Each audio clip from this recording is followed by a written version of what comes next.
आज हम बात करेंगे अरदास के बारे में। और अरदास जो हम गुरुद्वारे में सुनते हैं और हमारे घर में भी हम अरदास करते हैं गुरु साहब के सामने, वो एक उसका प्रॉपर फॉर्मेट है। तो वो उसका थोड़ा ब्रीफली उसका मीनिंग समझने की कोशिश करेंगे।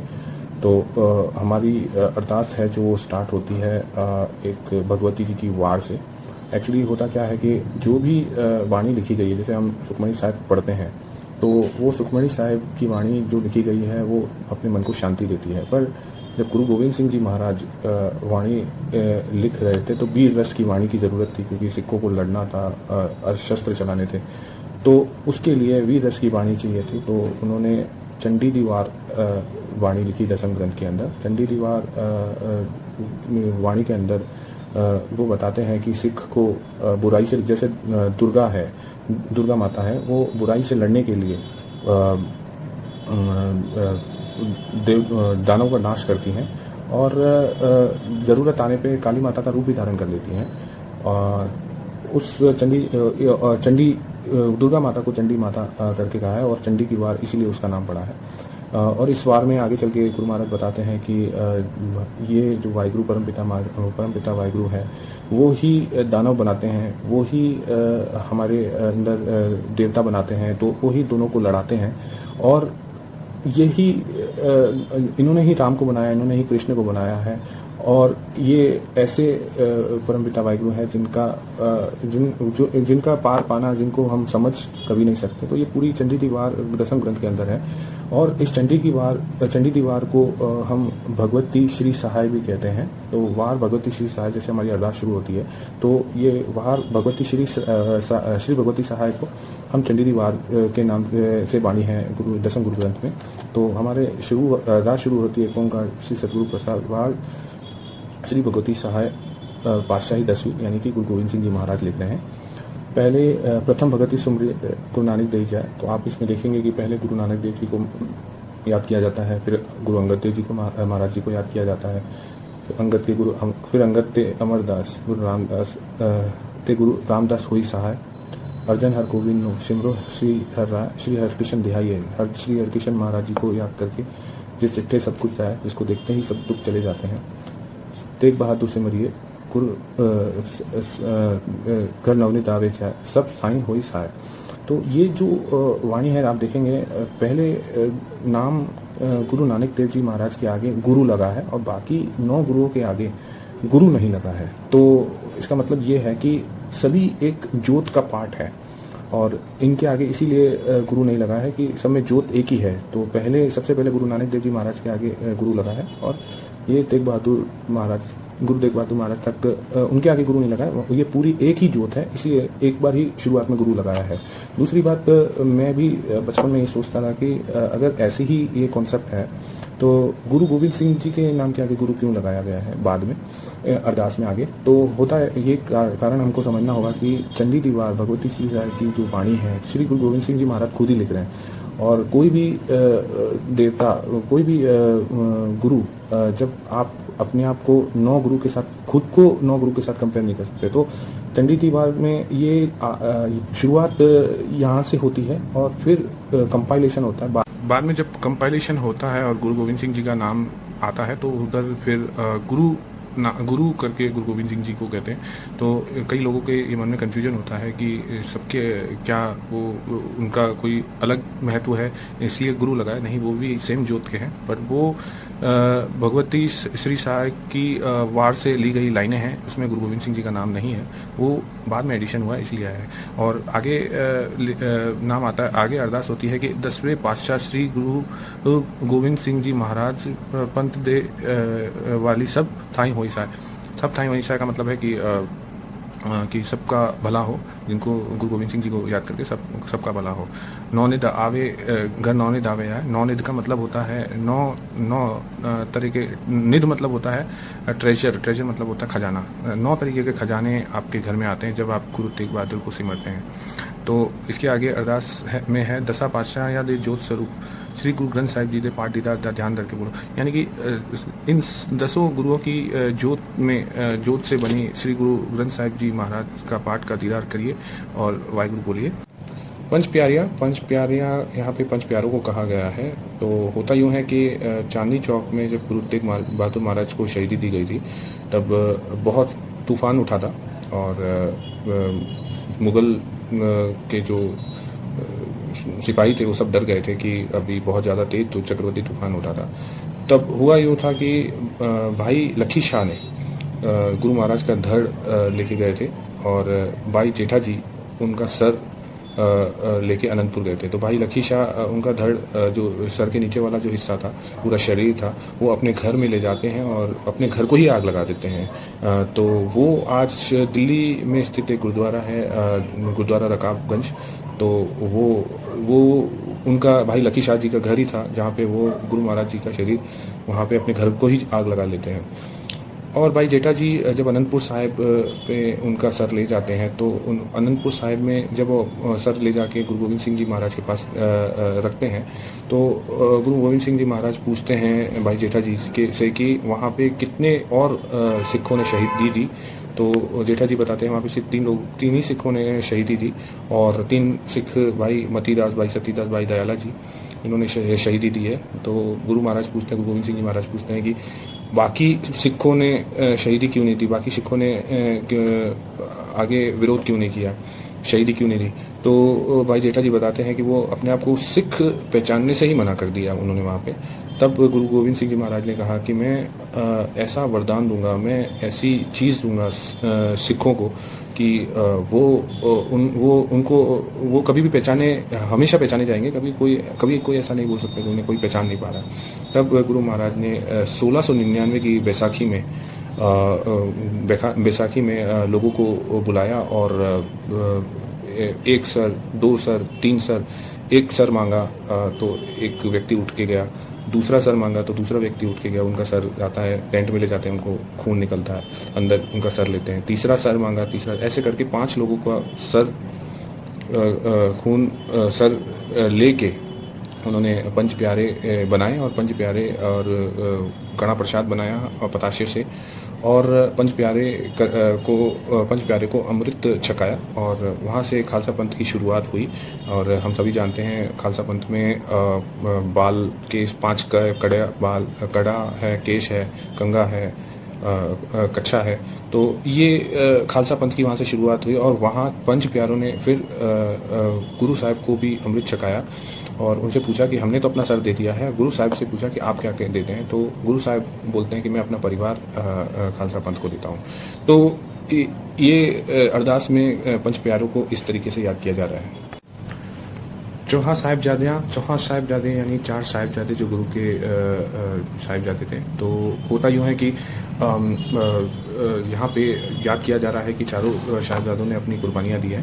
पहले 2 साहिबजादे जब गुरु साहिब जी को मुग़लों ने अनंतपुर में घेर लिया था और वहाँ से सिख लोग चल के जब चमकौर की गढ़ी में पहुँचते हैं और मुग़ल उनको घेर लेते हैं और सिर्फ लड़ाई एक ऑप्शन रहता है। तो पहले 2 गुरु के साहिबजादे थे, वो वहाँ पे लड़के शहीद होते हैं और बाद में वो वज़ीर खान बाकी 2 साहिबजादे को शहीदी देता है। तो यहाँ पे चारों साहिबजादों की कुर्बानी का जिक्र किया गया है।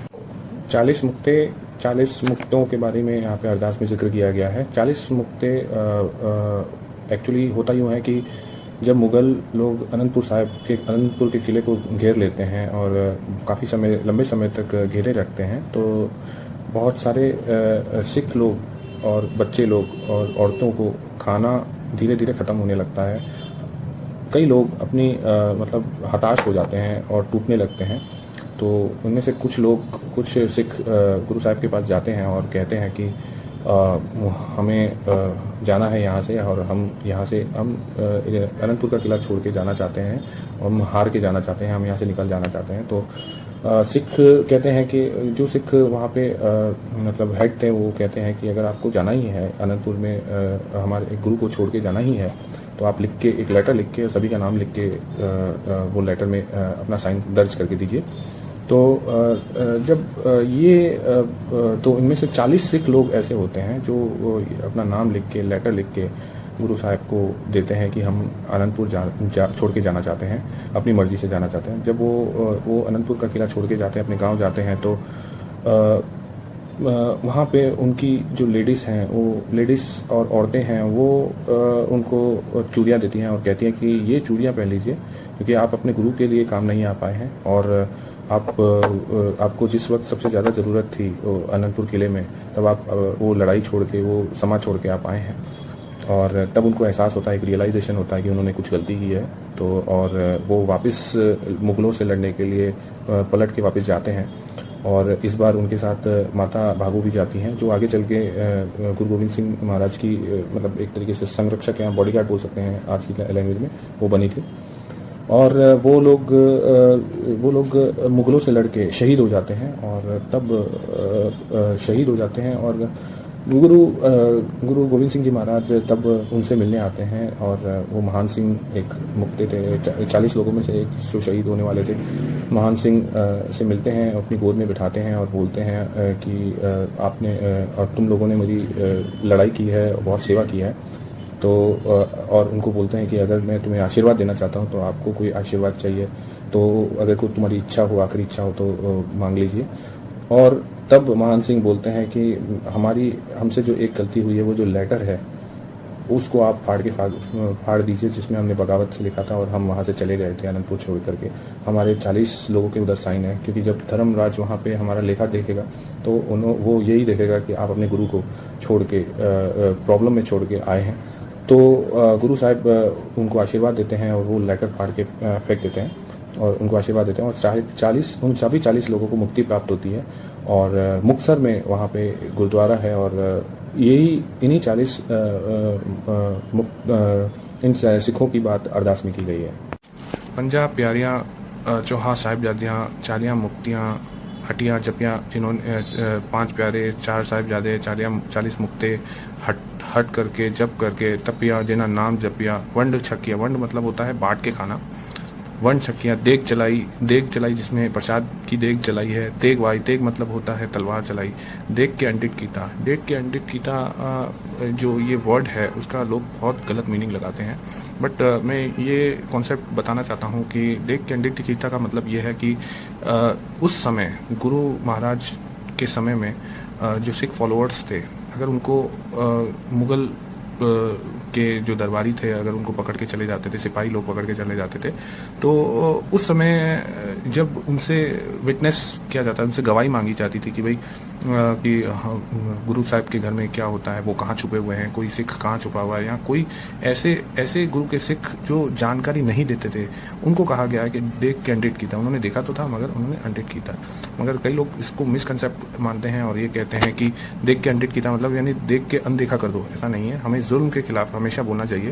पर अरदास में जो देख के अनडेट की था कहा गया है वो ये है कि हमें मतलब उन्होंने उस समय में जिन सिखों ने गुरुओं के बारे में जानकारी नहीं, गुरु सिखों के बारे में जानकारी नहीं दी, मुगलों के सामने या विरोधी सेना के सामने जिन्होंने जानकारी नहीं दी, उनको अरदास में याद किया जा रहा है कि वो सिख भी महान है, हम उनको भी याद कर रहे हैं। देख के अंडित टीता तिना प्यारियां, उन प्यारों को सचियारों की कमाई का ध्यान रख के खालसा जी बोलो श्री हर वाहिगुरु।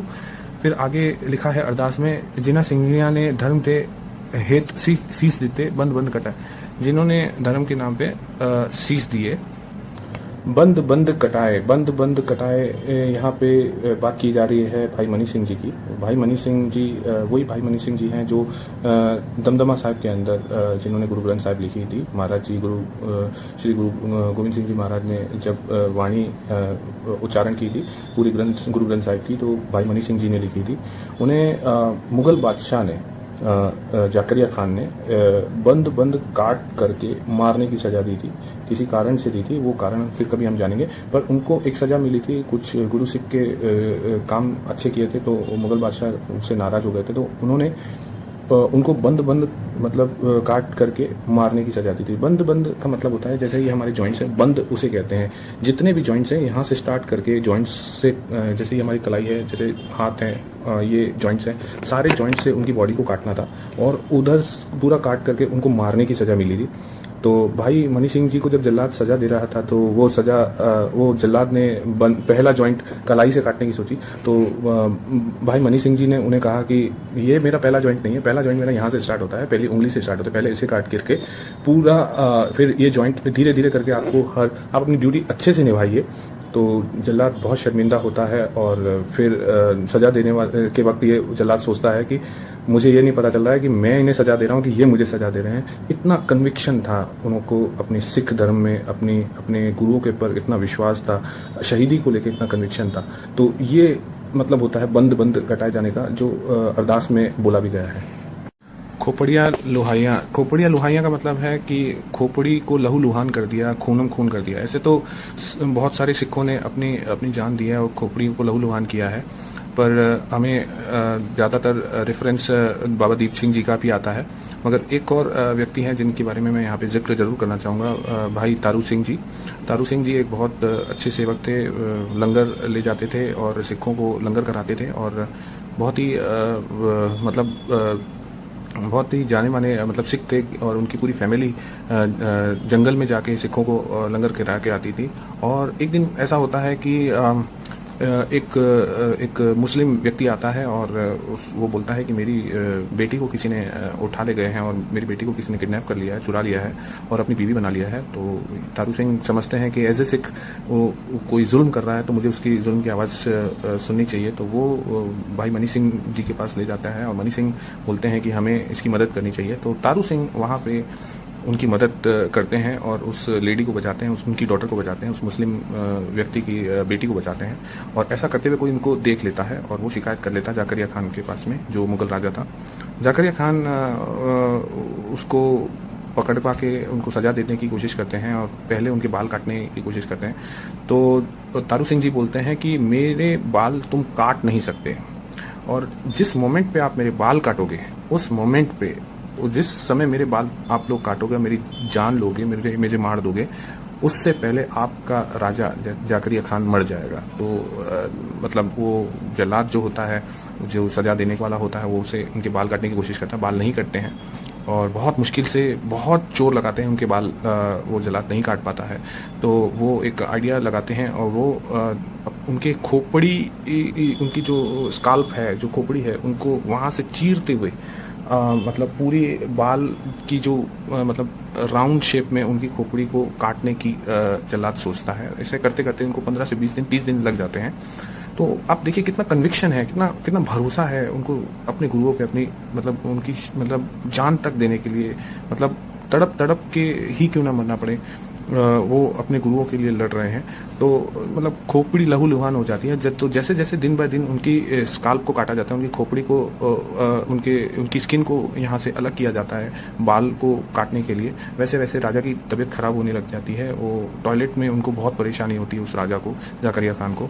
और लास्ट दिन 30-35 दिन बाद जब उनकी सारी खोपड़ी हटाने का टाइम आता है, जब पूरी तरह जल्लाद उनको काट देता है, लहू लुहान हो जाते हैं वो, तो उस दिन उनके मरने से पहले राजा की डेथ हो जाती है। तो दोनों एक ही दिन मरे थे और तारू सिंह जी शहीद हुए थे। तो मतलब खोपड़ियाँ लुहाइयाँ का मतलब ये है कि उन्होंने किस तरीके से शहीदी दी थी। तो ऐसे अनेकों सिख हैं जिन्होंने अपनी लहू लुहान की, अपनी खोपड़ियाँ, अपनी शहीदी दी हैं सिख धर्म में। चरखिया ते चढ़े का हम रेफ़र करते हैं मेहताब सिंह जी से। एक्चुअली हुआ यूँ था कि जाकरिया खान सिखों को बिल्कुल ख़त्म करना चाहता था, उस समय का मुगल का राजा। तो उन्होंने मसा रंगल नाम के एक अपने दीवान को भेजा था और उसने अमृतसर गुरुद्वारे का जो मेन गुरुद्वारा था उसे पूरा कैप्चर कर लिया था। उसके अंदर अपना महल बना के और मतलब नाच गाना सब कुछ, अपना दरबार बना लिया था। तो पंत ने डिसाइड किया था कि हमें उसको हटाना है, उसे मारना है। तो 2 लोगों को पंत ने सेलेक्ट किया था, एक मेहताब सिंह एंड सुक्का सिंह। दोनों ही लड़ाई में बहुत माहिर थे और दोनों ने ही उनके सामने उस समय एक ये भी इशू चल रहा था कि 10वें ग्रंथ के अंदर बहुत सारी वाणियाँ ऐसी हैं जो जाप साहब है, और बहुत सारी ऐसी वाणियाँ हैं जो नॉर्मल वाणियाँ हैं, और बहुत सारी ऐसी वाणियाँ हैं जो हमें सीख देती हैं कि हमें मतलब ज़िंदगी की सीख देती हैं, शास्त्रों की सीख देती हैं। मतलब बहुत सारी ऐसी वाणियाँ हैं जिसमें पॉलिटिकल सीख देती हैं और वुमेन को कैसे रहना है, औरतों को कैसे रहना है, आदमियों को कैसे रहना है, उसकी सीख देती हैं। तो उस समय पंथ के अंदर एक डिवीज़न था कि वो भी रिजॉल्व करें कि क्या हमें 10वें ग्रंथ को 2 अलग अलग पार्ट में कर देना चाहिए या 10वें ग्रंथ को एक ही रखना चाहिए। तो उस समय ये डिसाइड हुआ था, अगर सुक्का सिंह और मेहताब सिंह जी, भाई सुक्का सिंह, मेहताब सिंह, अगर मसा रंगल को मार के लाएंगे तो हम उसका सर को काट के लेकर आएंगे, तब हम दसम ग्रंथ को एक साथ रखेंगे, अदरवाइज उसको स्प्लिट कर देंगे, अलग कर देंगे, मतलब उसके हिसाब से चैप्टर वाइज उसको अलग कर देंगे। दोनों ही लोग वो मार के आते हैं, मसारंगर को मार के आते हैं और उसकी खोपड़ी को डंडे में भाले में लगा के घोड़े पे लेके आते हैं, और इससे ये प्रॉब्लम तो सॉल्व हो ही जाती है। दूसरी, बाद में मेहताब सिंह जी को अरेस्ट कर लिया जाता है और उनको चरखे के अंदर बांध करके दूसरी जगह, आप देखिए 2 चरखों के बीच में, एक चरखे में स्पाइक्स लगे हैं, कांटे लगे हैं, और दूसरे चरखे में उनको बांध करके ये सजा दी गई थी। तो ये चरखियाँ तो चढ़े जो बात कही गई है अरदास में, वो इनको ही रेफर करके कही गई है। आर्या नाल चिराए गए, तो यहाँ पे रेफर किया जा रहा है मतीदास जी को। आरी क्या होती है? आरी एक ब्लेड होती है जिससे लकड़ियाँ और कारपेंटर यूज़ करते हैं, बड़ा सा ब्लेड टाइप एक आरी औजार होता है। तो होता यूँ है कि जब शहीदी होती है गुरु तेग बहादुर साहब जी की, तो उनसे कहा जाता है कि आप मुसलमान में कन्वर्ट हो जाइए, और नहीं तो आपके एक सिख को मार के, उनके साथ जो 3 सिख गए थे, मतीदास, सतीदास और दयाल भाई दयाल भाई, तो उनको उनकी आंखों के सामने मारा जाएगा, उनको यातनाएं दी जाएगी, तो आपके सामने मारा जाएगा। तो वो मुगलों का ऐसा सोचना था, अगर ये कन्वर्ट हो जाते हैं इनके यातनाओं को देख के, तो उनके सामने उनको मारा जाता है। तो पहला नंबर मतीदास जी का आता है, उनको आरे से काटा जाता है, आरे उस ब्लेड से काटा जाता है जिससे लकड़ियाँ काटी जाती हैं, और फेस के बिल्कुल बीच में से काटा जाता है। तो मतीदास जी कहते हैं जल्लाद को कि आप अगर मेरे फेस को काट रहे हैं बीच में से, तो थोड़ा धीरे धीरे काटना, क्योंकि मैं जपजी साहब का पाठ कर रहा हूँ, और जपजी साहब के पाठ करते वक्त वो अधूरा न छूट जाए, तो जब तक आप मेरी ज़ुबान तक पहुँचे तब तक आप थोड़ा धीरे धीरे काटना। तो वहाँ ये गुरु तेग बहादुर साहब जी के सामने ये होता है, तो गुरु तेग बहादुर साहब उनको बोलते हैं, मतीदास आप चिंता ना करें, आपका पाठ नहीं रुकेगा। तो जैसे ही जल्लाद उनको बीच में से आरी से काटता है, उनका रोम रोम शरीर, ज़ुबान तो छोड़िए, रोम रोम पूरा शरीर जपजी साहब का पाठ करता है, और आखिरी में कहते हैं जिनी नाम दिहाया कहे मशक्कताल, नानक देव मुख उजले खेती छुट्टी नाल। तो मतलब आखिरी ये लाइन कह के वो दम तोड़ देते हैं। तो उसके बाद में अब हम सभी जानते हैं मतीदास जी के बाद में भाई सतीदास जी को भी कपड़े कॉटन से बांध करके, कपास से बांध करके आग जला देते हैं, और भाई दयाल जी को बॉईल करके मार देते हैं और शहीदी हो जाती है। तो इन तीनों सिखों की शहीदी है। तो ये जो अरदास में कहा गया है आरा नाल चढ़ाए गए हैं, तो वो आरा नाल इस इवेंट को मतलब रेफर किया जा रहा है। गुरुद्वारे की सेवा कीतियाँ, गुरुद्वारे दी सेवा लई कुर्बानियाँ कीतियाँ, धर्म नहीं हारिया, मतलब गुरुद्वारे की सेवा करी और धर्म नहीं हारा। इतने दुख और यतन सहने के बाद भी धर्म नहीं हारा, और सिक्खी केसा सुहासा नाल निभाई, मतलब जब तक सांस थी, और सिखों के केस, यानी सिखों को जो केस मेंटेन करने पड़ते हैं धर्म के हिसाब से, वो उन्होंने अपने लास्ट अपनी सांस तक निभाई। तेनाली उनकी कमाई का ध्यान रखे खालसा जी बोलो श्री वाहिगुरु। फिर पंजा तख्ता, हमारे 5 तख्त हैं। पहला तख्त है श्री अकाल तख्त साहिब जो अमृतसर में है, दूसरा केसगढ़ साहिब, तीसरा है श्री पटना साहिब जहाँ पे गुरु गोविंद सिंह जी का जन्म हुआ था, चौथा है श्री दमदमा साहिब, और 5वां तख्त है श्री हजूर साहिब। तो ये 5 तख्तों को भी हमने मतलब याद किया है। तो पंजा तख्ता सर्वत गुरुद्वारा, ध्यान करके बोलो, सर्वत गुरुद्वारे को ध्यान में रख के बोलते हैं, श्री हर वाहिगुरु। प्रथमे सर्वत खालसा जी की अरदास है, सर्वत खालसा जी को वाहिगुरु वाहिगुरु चित्तावे चित्तावन का सदका सर्व सुख होवे, मतलब हमारी सर्वत खालसा जी को अरदास है। जहाँ जहाँ खालसा जी साहिब है, जहाँ जहाँ खालसा जी का पंथ है, तहाँ तहाँ रक्षा रियायत, देग तेग फतेह, देग और तेग की फतेह होगी, विरत की पैच पंथ की जीत होगी। श्री साहिब जी दी साई का सहाय खालसे जीता बोल बाला बोलो श्री वाहिगुरु। अब आप शायद समझ रहे होंगे कि ये किस बारे में बात चल रही है।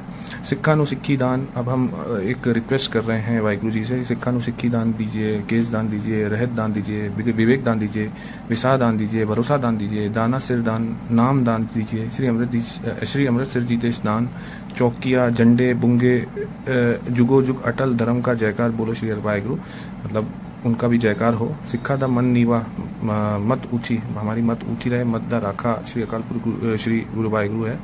हे अकाल पुरख आपने पंथ दे सदा सहाय, आप हमारे पंथ के साथ हमेशा रहना, हमारे उनको आशीर्वाद करना।